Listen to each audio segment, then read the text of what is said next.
Hello everyone, if it isn't a beautiful day in Sparrow Forest Zoo, this giant, huge, empty areas that I need to sort out. I want to put an enclosure there as soon as possible. I have so many ideas for enclosures that I just want to do. I just want to get going and do them.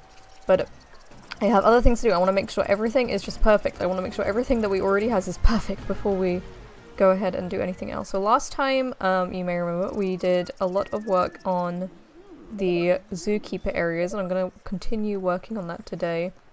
So areas like this little holding area in our wading and aquatic birds enclosure here.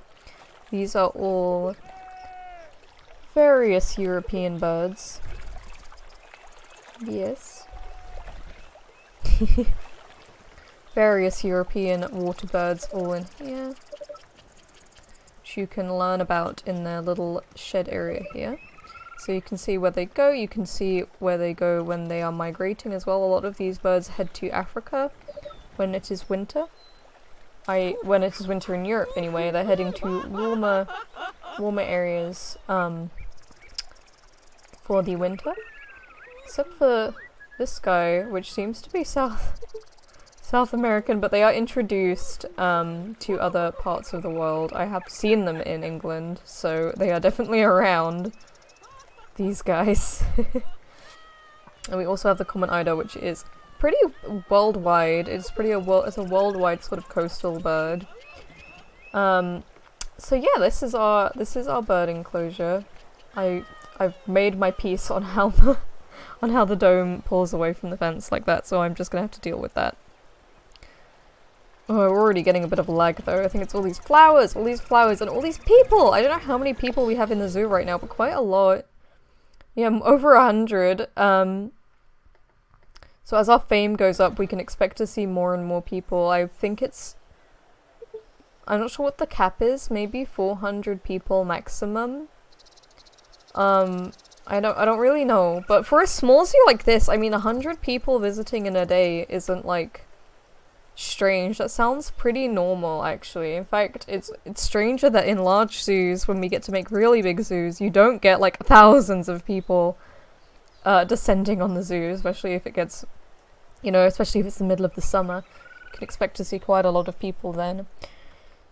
Whew, so let's stop dilly-dallying. And get to building our Zookeeper area. I want to focus on using these the cabinet pieces. So I seem to have, I guess, a bulletin board. I don't need that. So we have these cage structures, but we also seem to have, okay, I want this kind of brownish reskin. I think that looks nicest. So let's go ahead and so I want to have the cage structure as well, or do I? Thinking about it, do I? This maybe I could make this a veterinary office. Maybe, yeah, okay. This is gonna be our veterinary office. Split second decision. This is a veterinary office now, so that's gonna be like that. And we want some more cabinets. Let's put a table in the middle. I mean, is there like an operating table I can use? I definitely want the stools.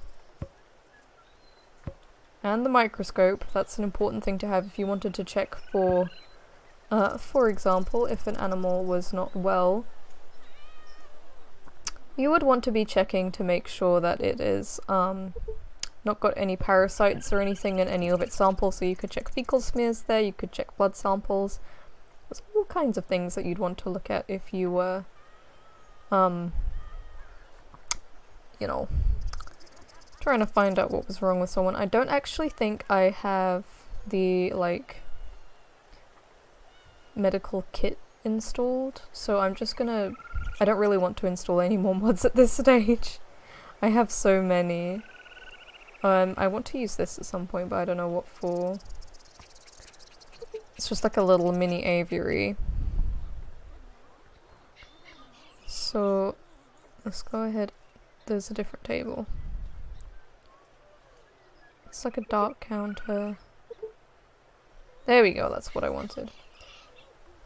This table to be like an operating table, I guess. Can I? Yes, I can. So that's going to be like an operating table. And I want to pick a wall that is just as high as the... I want it to be like a floor to ceiling structure there with the cabinets, so... It's going to be a 2. Yes, it is going to be a 2.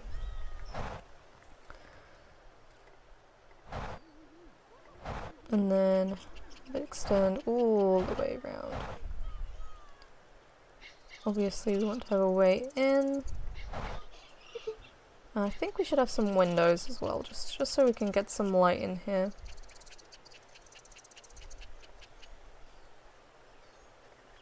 Let's see. I mean, even something like that, so like, you could be like, "Hi vets, how are you?" Just stick your head in like the window. I quite like that actually, it's just like a window, it's like an open window kind of deal. There we go. Just all around there.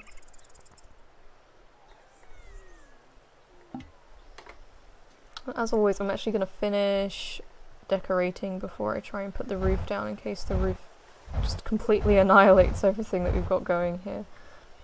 As it is apt to do. Okay, so let's see. We definitely want to have all kinds of buckets of food ready. Just in case we get an animal in and it needs something to eat.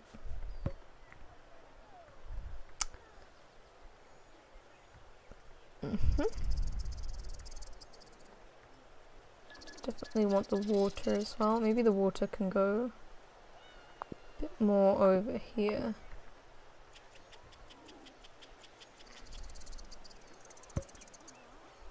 So it is ready to go when it's needed. What's this? Alright, just some lockers. Should I go ahead and put the overhead stuff in as well? I think I should go ahead and put some overhead stuff in as well. Alright, that's the white stuff with...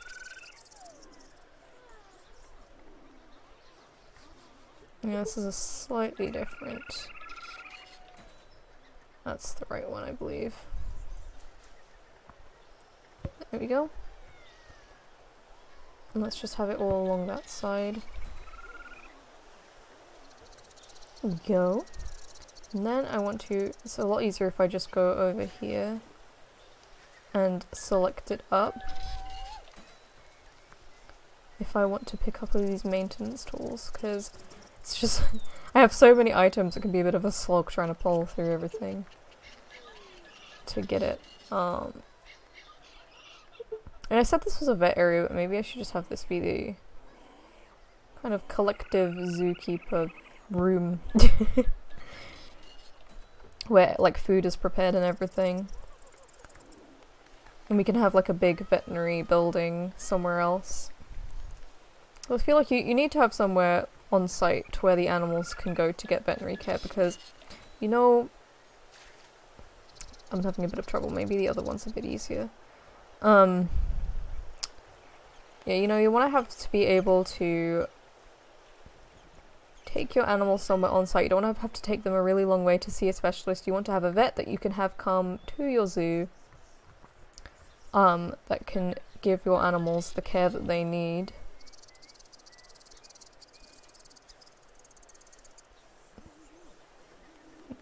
Okay. So let's see what else could go in here.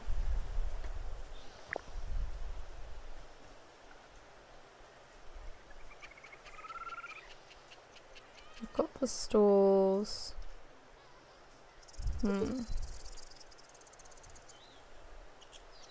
There is an office piece, but maybe a computer would be a better idea so they can like just quickly zoom in on the microscope samples or something. There we go.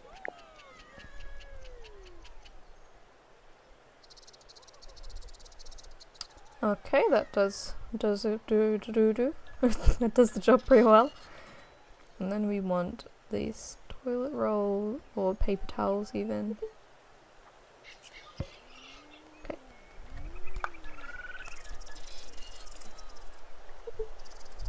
This is just like floating table piece. Okay. Let's see what else. Is there anything else we could put in there? I don't think so. Okay, so next I just want to go into like the animals. I'm gonna make like a little feed storage area.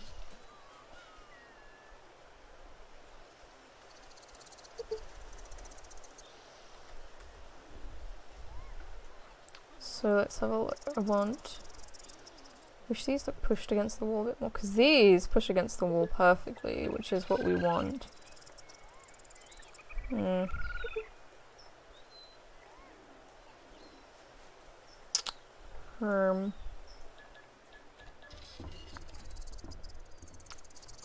I really just want to put down absolute piles of stuff, but you gotta have the meat away from the fruit and all that good stuff.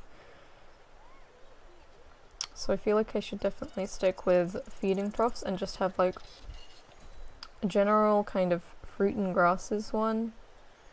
And then like, so that's roots, bananas, bamboo, branches. Or maybe I just didn't have the meat one at all, because meat would be in a freezer anyway, so alright, hay is a good one to have. I think if we have hay, I don't really want to have grass, but branches for sure. Branches for sure. And then, let's see, it's going to be too tall, I think. Yes, I want to use these hay storage stuff and everything.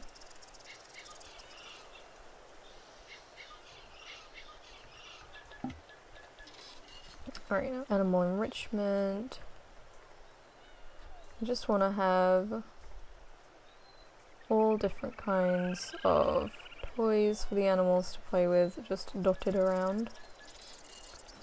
So a zookeeper can come in and pick up like a ball or something. Yeah, for example, say they need to enrich like a lion, and they come in and they grab up. Oh, that's not quite what I wanted to do. They can come in and pick up like this feeder barrel that they use with the otters. Things like that. Just an absolute pile of salt. Moth. Lots of different live food there. Anything else? I think that'll do. So I think that serves well enough for the interior. Let's have a little peek to make sure everything... Oh, yeah, I like it. As long as I don't accidentally kick any of the car tires or barrels around, I think this is looking pretty nice. Just like a nice little area that, you know, you're a zookeeper and you need to feed something, so you think, I best go and pick up some hay. You gather up some hay in a bucket and you scoot over to your cabinets and get the medicine or supplements that the animal needs, and then you can just skip right back out and then go on your job. So we just need to put a roof on it now. So I am gonna save, importantly, to stop things from going terribly, terribly wrong. And I'm gonna do this like in 2 layers, I think. I think that'll look nicest if I do 1. And then in the middle I do that like that. Everything is in order. Nothing's gone wrong. Okay. And then if I get some, wherever it is, just a little piece of, there it is, just a little skinny piece of glass, so that there's a bit of natural light sifting in to the zookeeper's area. There we go. So, you know, it's not the prettiest structure in the world, but I think it's quite nice. I think this is quite cozy. You can get everything you want in here. Everything that you need to take care of the animals with. So let's go ahead and decorate it up with some trees. As always, gotta make everything beautiful. Okay, I can't put that there, but maybe I can put the... the grey birch tree can go in these spaces. And then we just go crazy with the bamboo.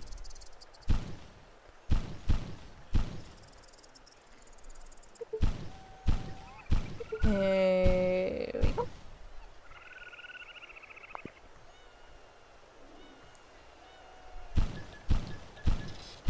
We have all kinds of, like, all our birds are growing up and having babies and growing up and having babies. This is gonna be a full enclosure. Guys, it's gonna probably go a bit nuts. We're gonna have to see how that goes, because who knows how nuts it could go ultimately, because we've just had one just hatch. It's just, oh, there's so many things. Goodness, I think, I don't know if I should go ahead and build the cafe next. I'm kind of on a roll with non-enclosure things, so I want to do as many non-enclosure things, because as soon as I build an animal enclosure, I'm like, oh my goodness, I have to build so many more animal enclosures, and quite frankly, we have quite a lot of animals as it is that all need looking after. Are you... I thought you were admiring the flowers, but she was having a drink. We should probably place a few more of those little water fountains around, just so people can get up a drink if they need to be. Someone's left this door slightly ajar. Is it gonna shut properly this time? Make sure you're shutting the door properly, guys. I don't know where my zookeepers are, but make sure you're shutting the doors. We wouldn't want to have otters on the loose.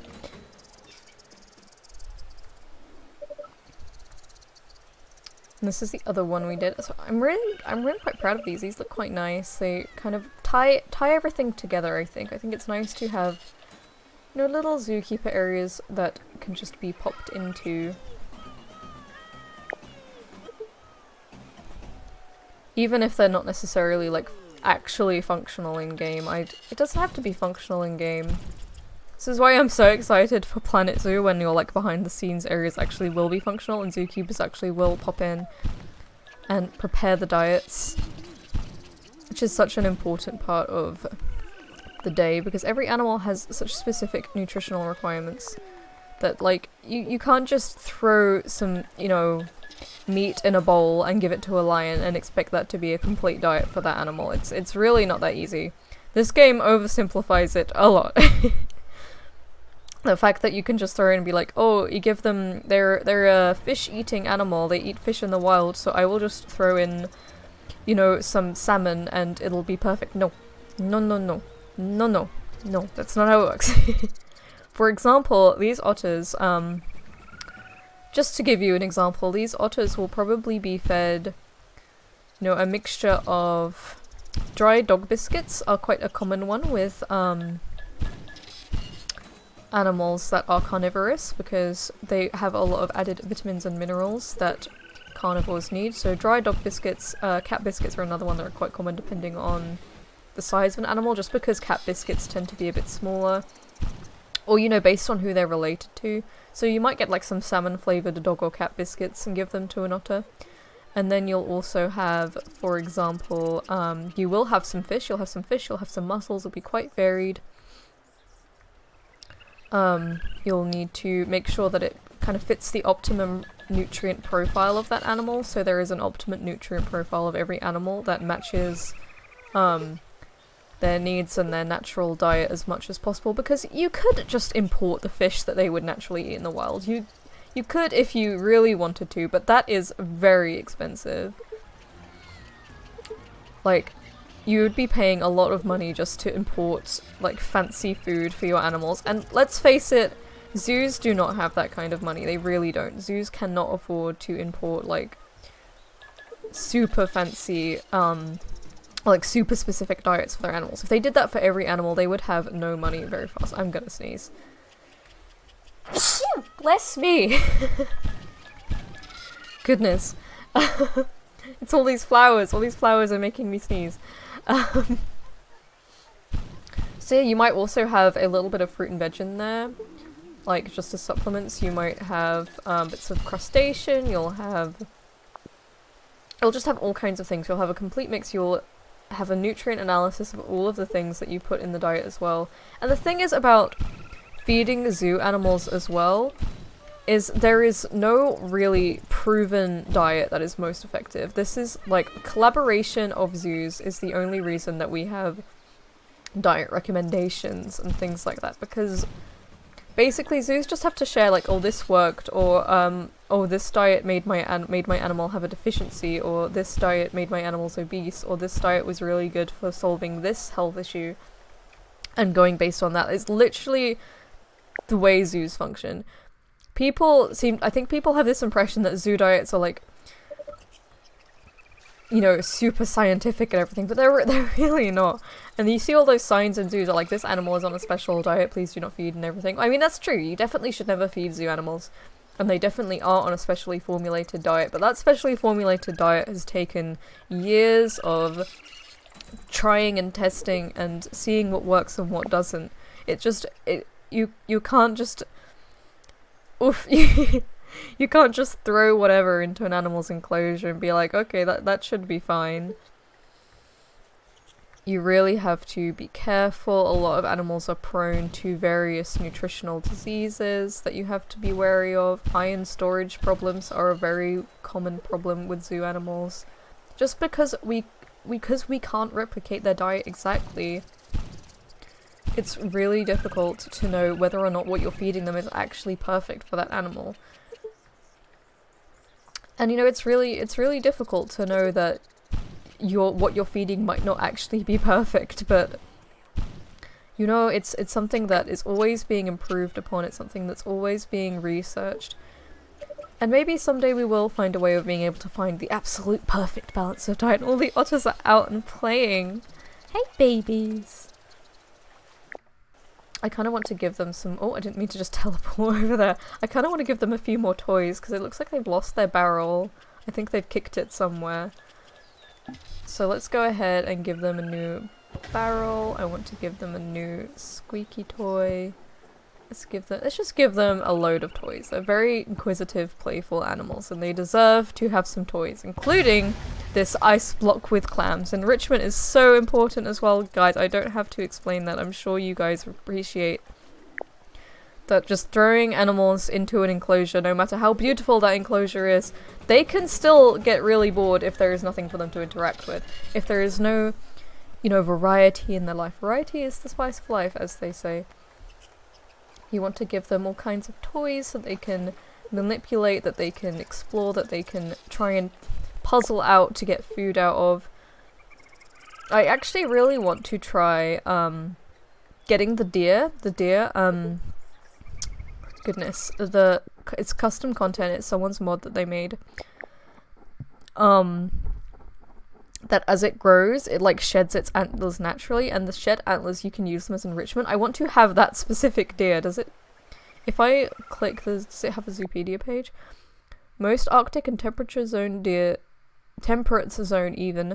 species grow and shed their antlers annually. Discarded antlers represent a source of calcium, phosphorus, and other minerals, and are often gnawed upon by small animals. Okay.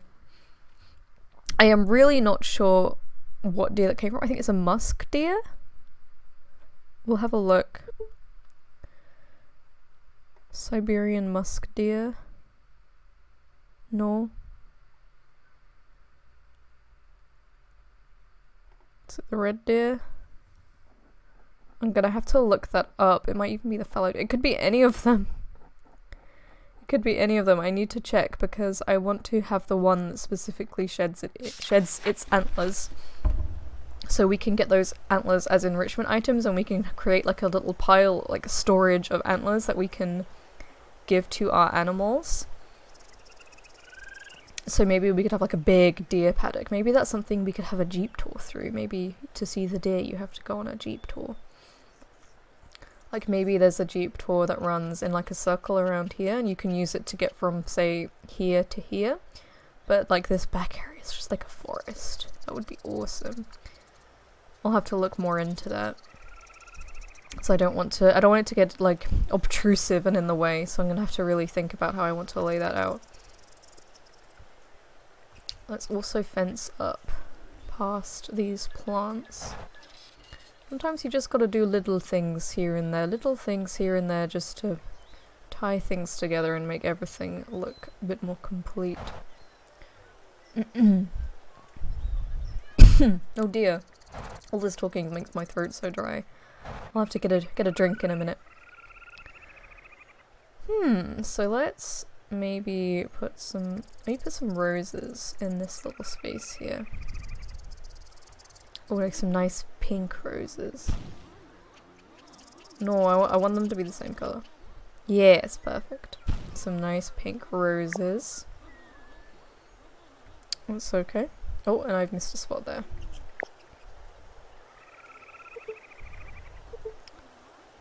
Perfect! Okay, so that's that. I really do like just improving on the little details, making the little details look absolutely perfect. And now I'm not sure what should I work on next. I really don't know. I could always build up the trees and stuff just around here. Maybe I'll do that off camera because that's not a very interesting thing to do. But that might be nice just as a way of you know, filling out the space a little bit. I don't want this to be a huge zoo. The whole point of Sparrow Forest Zoo is that it's kind of like a pretty old zoo, so it's not very modern.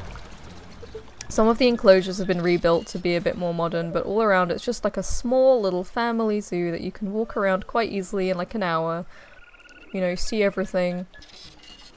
But have like a few little bits here and there that are meant to improve the experience. Like this little Wonders of Wildlife table, which has these skulls here that you can come and have a look at. You can probably come and touch them if you like. You can leave a little donation. Just little things like that make my heart happy, for one. They make... Goodness, the meerkats are so grumpy.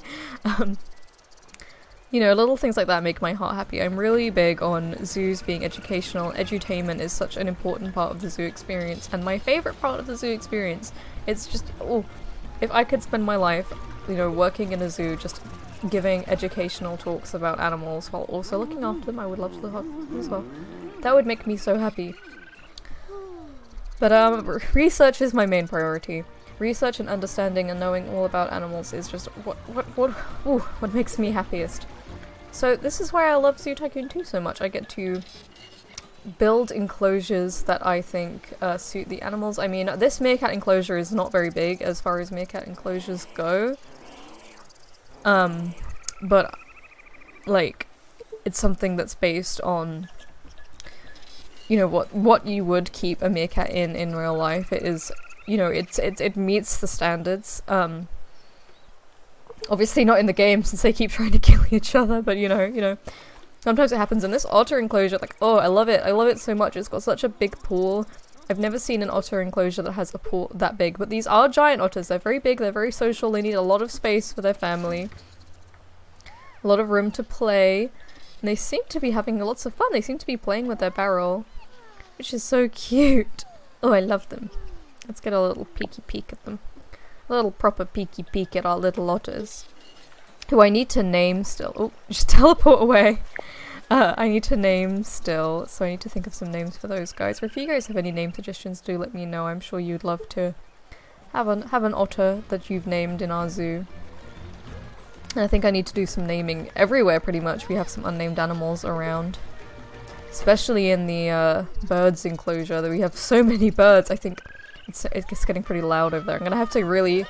I'm really gonna have to keep track of the populations in these enclosures to make sure they aren't getting too full.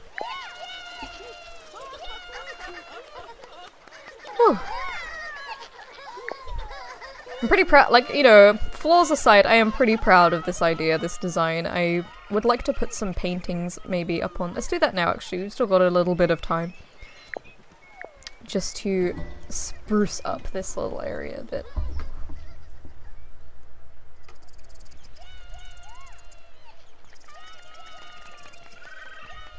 Here's the zoo photos, framed photos, and they're quite small.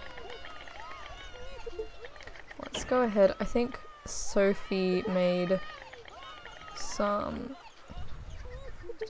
Nice. I think they're all marine though. Yeah, that's literally just what I was looking at.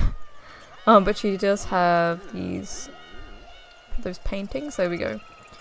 I just really love these. I think they're so gorgeous. Obviously it's someone's artwork, so that's why. They're so beautiful.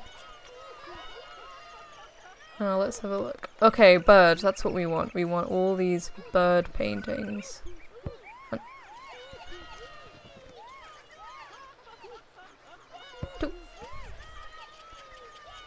See, there must be. Here we go. You know, I'm gonna leave that for just a second. I want to see if there's other ones that are just paintings of birds. Like, rather than like a load of different species, it's just... Maybe there isn't, maybe that's it. I think that might be it. I'm glad people are enjoying themselves. I can just hear everyone cheering. Yeah, I think that is what we got. I mean, short? There we go, a little kingfisher. That looks much better. It's just amazing how little things like that can really just tie everything together and make everything look so much more interesting and exciting and fun. And maybe we want to have another little education area here. I don't know what we could put in it to make it educational about birds maybe, or just wetlands in general, or maybe like we'll have a different enclosure and it'll tie into that. I don't know, I need to do a cafe as well. So cafe next time, and then after that, more animals, more enclosures. More beautiful animal enclosures that we can build and put all of our different stuff in. So we'll see how that goes. If you guys have any ideas what you think the next animal should be, let me know. I do have a couple of ideas myself, but we'll get into that when the time comes. As always, thank you so much for watching, and I will see you next time. Bye bye.